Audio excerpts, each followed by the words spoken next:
Talk us through the rising price of a Thanksgiving meal. Yeah, I'll spare you the turkey puns, but there is a feast of data to consider this Thanksgiving. And the reality is that for many American households, the cost of the Thanksgiving dinner is up 14%, right? The turkey being the centerpiece. When we discuss global supply chains and what we're seeing, turkey is the perfect example, right? Labor shortages mean that there are no fresh turkeys because they simply cannot unpick the bones. We also know that agriculture globally has suffered, in Europe in particular as well, right? Rising fertilizer costs tied to rising prices in energy markets, but also poor weather in a number of jurisdictions. But let's go back to that turkey. Come with me into my Bloomberg terminal. What we're seeing from US retailers in particular is there are no fresh turkeys. So they're dipping into frozen inventories that are now kind of near record low levels. October is the month that everyone stocks up in anticipation of selling. And you heard it there in that SOT. The difference that we see in food pricing and retail is that we have seen sequential months of price gains. Retailers have not been afraid to pass on those costs to consumers because demand is robust, right?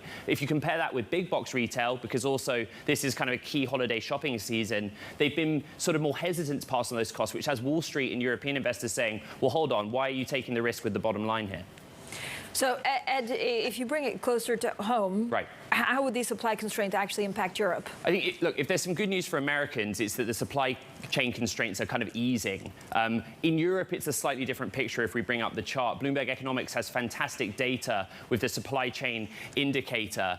A positive number indicates a deficit, right? In the US, that number is coming down towards negative territory.